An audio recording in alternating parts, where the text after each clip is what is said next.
Welcome to the Fairy Frequency channel. Today I'm reading to you from Shambhala, The Sacred Path of the Warrior. We are now on the second to the last chapter, chapter 20, Authentic Presence. At this stage, the warrior's journey is based on resting in the state of warriorship rather than struggling to take the next step. The warrior expresses a sense of relaxing in his achievement, which is not based on ego-centered concerns, but on resting in unconditional confidence, free from aggression. So the journey becomes like a flower unfolding. It is a natural process of expansion. Achieving the realization of the universal monarch, which we discussed in the last chapter, is the fruition of developing what is called the warrior's authentic presence. In Tibetan, authentic presence is Wang Thang, which literally means a field of power. However, since this term refers to human quality, we have loosely translated it here as authentic presence. The basic idea of authentic presence is that because you achieve some merit or virtue, therefore that virtue begins to be reflected in your being, your presence. So, authentic presence is based on cause and effect. The cause of authentic presence is the merit you accumulate, and the effect is authentic presence itself. There is an outer or ordinary sense of authentic presence that anyone can experience. If a person is modest and decent and exertive, then he will begin to manifest some sense of good and wholesome being to those around him. The inner meaning of authentic presence, however, is connected more specifically to the path of Shambhala warriorship. Inner, authentic presence comes not just from being a decent, good person in the ordinary sense, but it is connected to the realization of primordial space, or egolessness. The cause or the virtue that brings inner authentic presence is emptying out and letting go. You have to be without clinging. Inner authentic presence comes from exchanging yourself with others, from being able to regard other people as yourself, generously and without fixation. So the inner merit that brings inner authentic presence is the experience of non-fixed mind without fixation. When you meet a person who has inner authentic presence, you find he has an overwhelming genuineness, which might be somewhat frightening because it is so true and honest and real. You experience a sense of command radiating from the person of inner authentic presence, although that person might be a garbage collector or a taxi driver. Still, he or she has an uplifted quality which magnetizes you and commands your attention. This is not just charisma. The person with inner authentic presence has worked on himself and made a thorough and proper journey. He has earned authentic presence by letting go and by giving up personal comfort and fixed mind. On one hand, authentic presence is the result of a gradual developmental process of letting go of ego fixation. On the other hand, it is also the result of an instantaneous, magical process of letting go of fixed mind. The two always work together. The abrupt and spontaneous process that brings authentic presence is raising windhorse or lungta, which is basically rousing the energy of basic goodness into a wind of delight and power. Although it is beyond the scope of this book to provide actual instruction in the practice of raising windhorse, I hope that you have begun to understand the basic energy of windhorse from our discussion of it. Raising windhorse is a way to cast out depression and doubt on the spot. It is not a form of exorcism, but a cheering up process. That is to say, raising windhorse invokes and actualizes the living aspect of fearlessness and bravery. It is a magical practice for transcending doubt and hesitation in order to invoke tremendous wakefulness in your state of mind. And when you have raised lungta, authentic presence occurs. At that point, however, your experience of authentic presence may be only a glimpse. In order to sustain that glimpse and manifest that presence fully, there is a need for discipline. So there is a developmental process for deepening and furthering authentic presence. The process is called the warrior's path, of the four dignities. The path is connected with how to incorporate more and more space into your world so that ultimately you can achieve the realization of the universal monarch. As your world becomes more and more vast, obviously, any notion of self-centered, egotistical existence becomes increasingly remote. So the path of the four dignities is also connected with realizing egolessness. The four dignities are meek, perky, outrageous, and inscrutable. All human beings experience the four dignities in some form. Meekness is basically experiencing a humble and gentle state of being, while perkiness is connected with uplifted and youthful energy. Outrageousness is being daring and entering into situations without hope and fear. And inscrutability is the experience of fulfillment and uncontrived, spontaneous achievement. Although everyone has some experience of these expressions of energy, unless there is actual discipline and awareness applied, there is no fundamental sense of going forward in your life. And the four dignities are buried as part of your habitual pattern rather than becoming a path towards egolessness. So fundamentally, the four dignities must be connected to the path of warriorship. In fact, they are an advanced stage on that path. The warrior is able to realize the four dignities only after he or she has developed an unshakable conviction in basic goodness and has seen the great eastern sun reflected in the experience of the sacred world. At that point, the warrior is plugged into a source of energy that never runs down, the energy of Windhorse, which makes the journey very powerful. So Windhorse is the fuel that energizes the four dignities, and authentic presence is the vehicle. This is somewhat paradoxical. On the one hand, the four dignities are a process of developing authentic presence. On the other hand, the experience of authentic presence is what allows the path of the four dignities to unfold. To explain that somewhat, we could say simply that egolessness is both the ground and the fruition of this journey. Unless we have some sense of letting go of ourselves, we cannot make this journey of warriorship at all. On the other hand, once we have let go, then we find that we can incorporate greater vision and greater mind. So egolessness is the thread of vastness, if such a thing can be said to exist, that runs through the entire journey.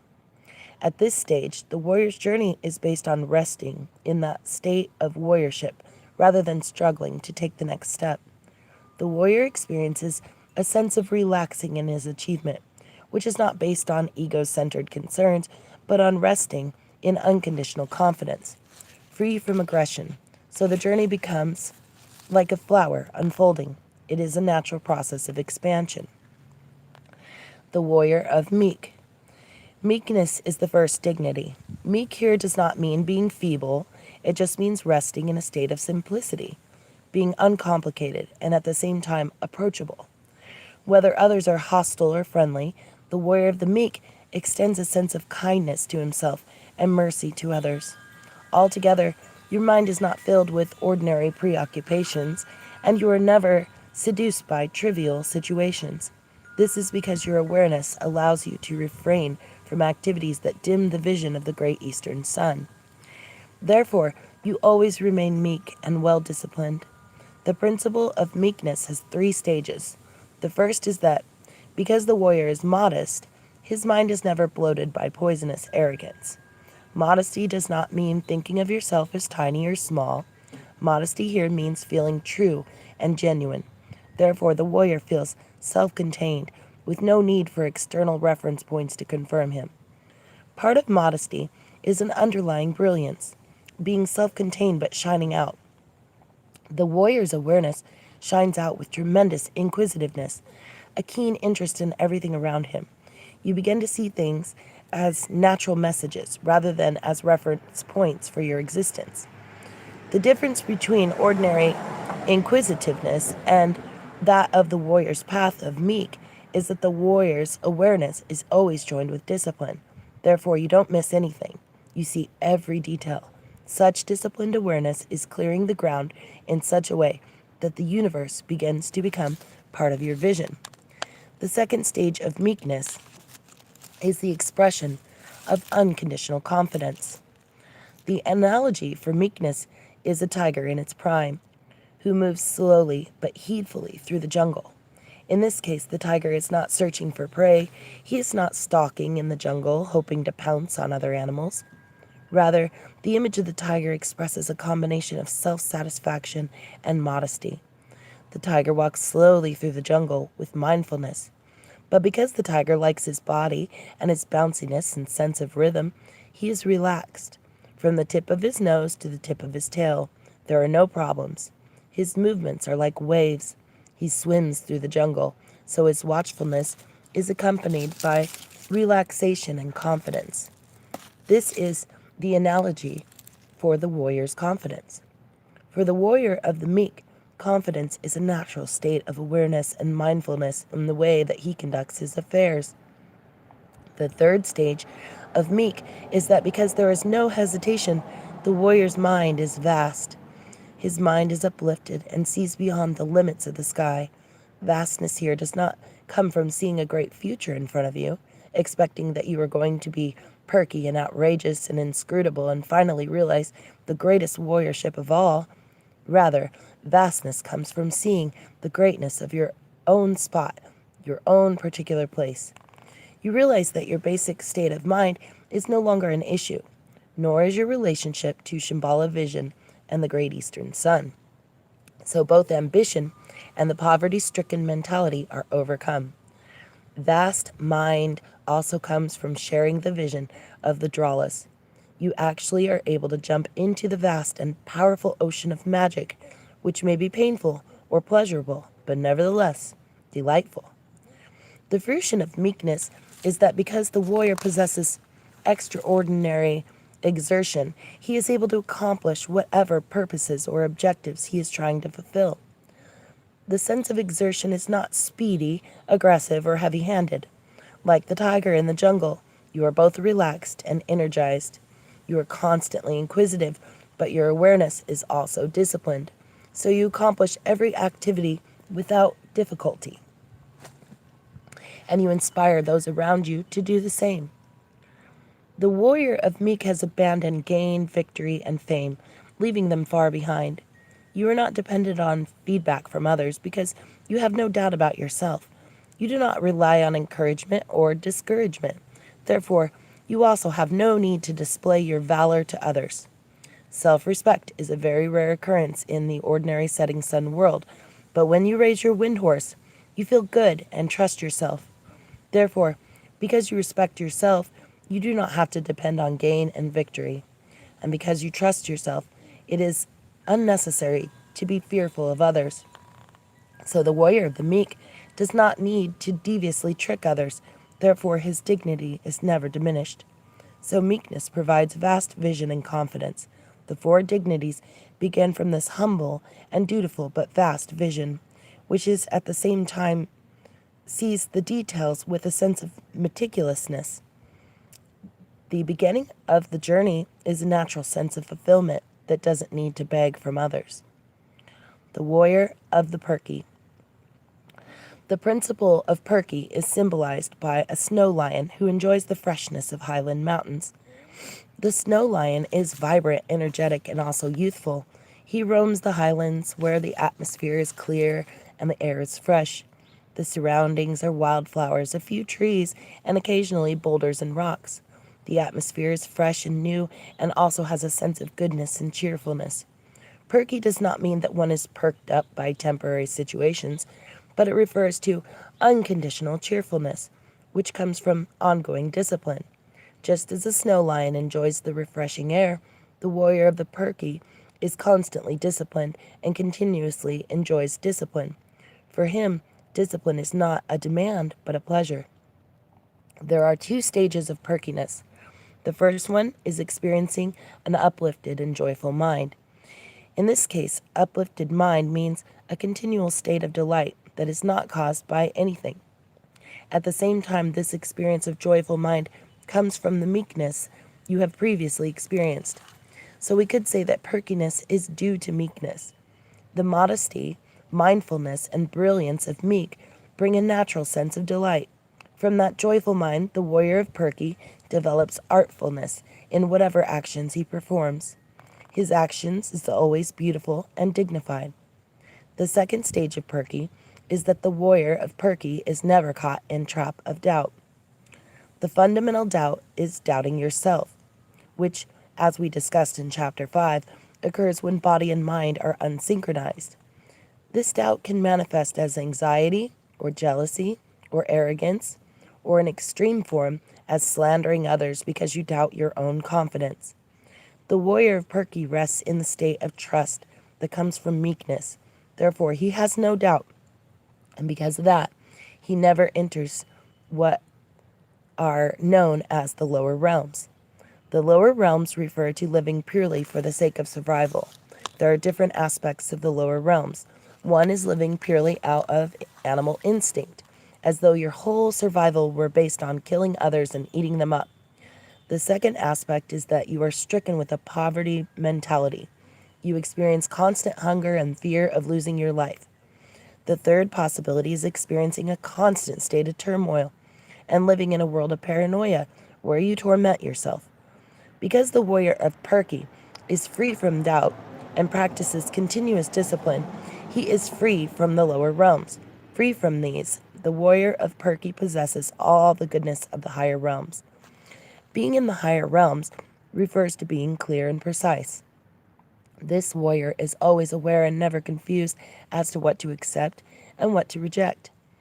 In summary, because of the meekness and gentleness that have occurred in the previous stage of warriorship, you make a further journey into perkiness.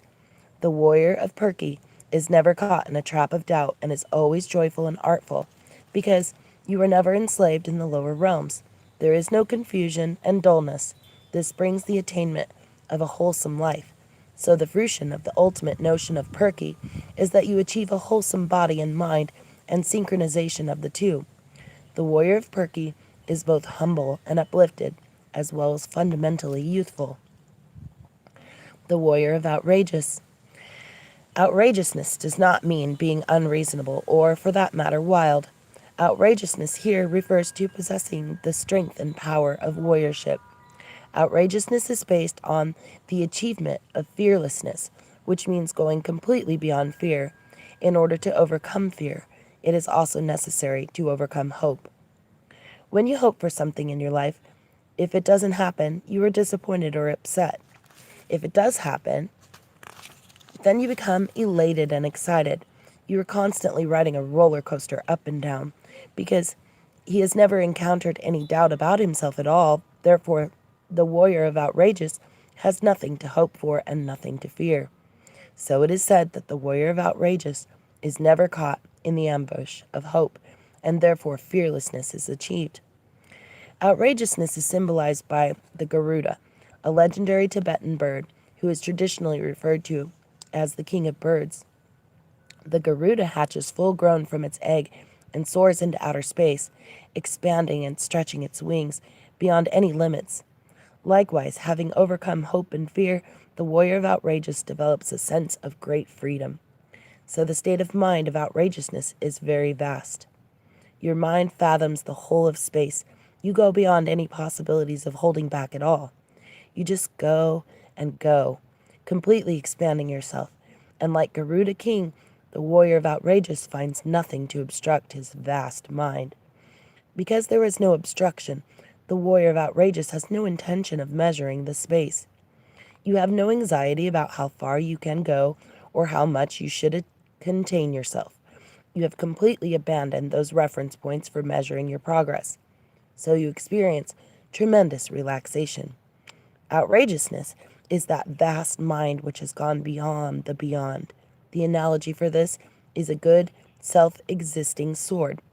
Desire to sharpen it will make it dull. If you try to apply a competitive or comparative logic to the experience of vast mind by trying to measure how much space you have fathomed, how much is left to fathom, or how much someone else has fathomed, you are just dulling your sword. It is a futile and counterproductive. In contrast to that approach, outrageousness is accomplishment without a sense of accomplisher, without reference point. In short, because he is free from hope and fear, the warrior of outrageous soars in outer space, like the Garuda king. In this space you see no fear and no imperfection. Therefore you experience a greater world and attain greater mind. Such attainment is, of course, based on the warrior's training of meek and perky. Because of these you can be outrageous.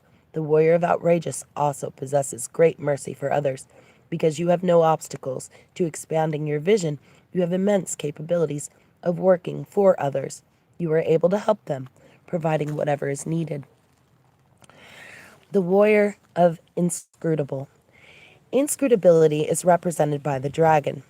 The dragon is energetic, powerful, and unwavering.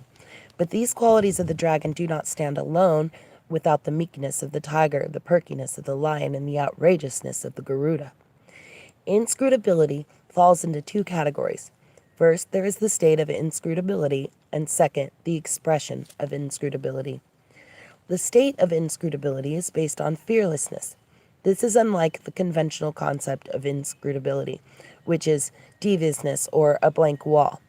For the warrior of inscrutable, fearlessness has been achieved, particularly from the previous experience of outrageousness.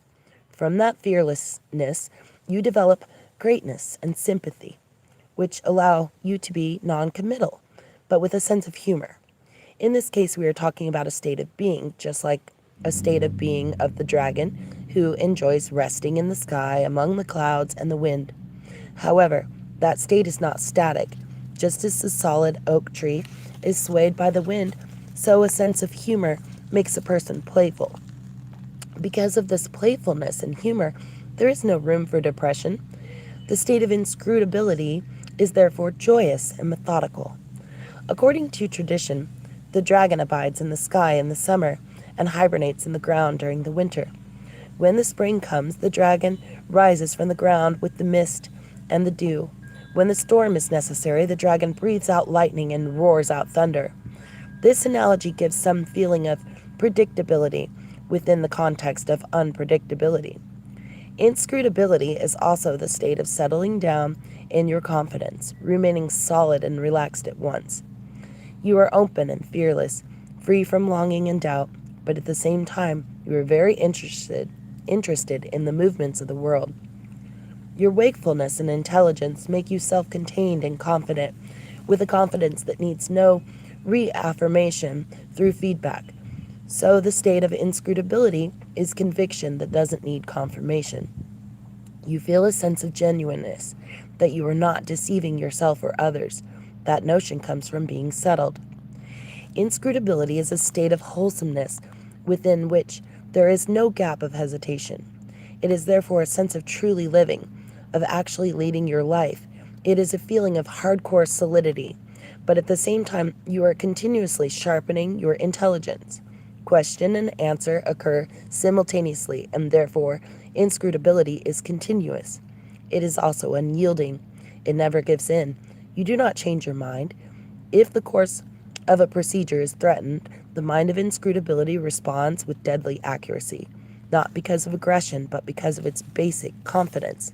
The expression of inscrutability is how inscrutability manifests itself in action. The main point is being somewhat non-committal, but at the same time seeing a project through to its end. You are non-committal because you are not interested in confirmation. This does not mean that you are afraid of being caught by your actions, but rather that you are not interested in being at the center of the scene. However, at the same time, you are very loyal to others, so that you always accomplish your project with sympathy for them.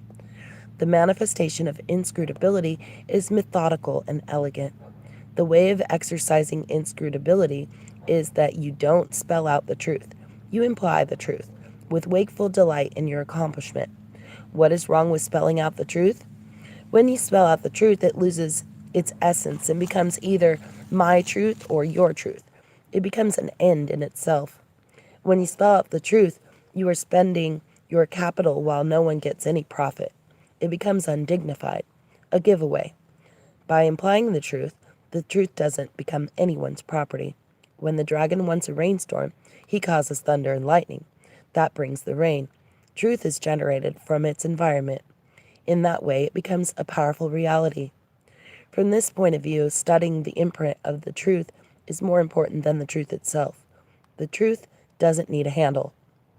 The vision of inscrutability is to create an orderly and powerful world full of gentle energy.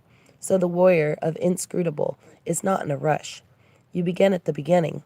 First, you look for the ignition, then, cultivating that beginning, you find a sympathetic environment in which to start the action. By not jumping to conclusions, you discover both positive and negative conditions. Then you find further starting points. By not holding on to what you have, but by generating more sympathetic environments. You playfully proceed to the next step.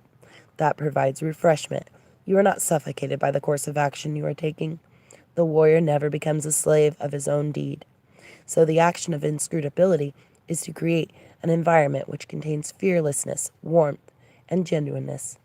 If there is no appreciation of or interest in the world, it is difficult to accomplish inscrutability. Fearfulness and cowardice bring depression. Not having a sense of delight brings no room to be inscrutable. Authentic presence brings meekness, perkiness, outrageousness, and ultimately achieves inscrutability. Naturally, the apprentice warrior must go through training, starting with the right attitude to life, which is not necessarily seeing the world as an amusement park, but nonetheless experiencing delight and leading your life elegantly. Pain and depression, as well as pleasure, may be source materials for study. A sense of wholesomeness makes life worth living. A sense of genuineness brings confidence. The experience of inscrutability is not a calculating one. It is not learning a new trick, nor is it mimicking someone else. When you are at ease, you find a state of true healthy mind. The cultivation of inscrutability is to learn to be.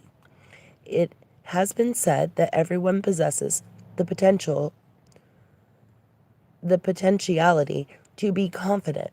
When we speak of confidence here, we refer to enlightened confidence, not to confidence in something, but just to being confident.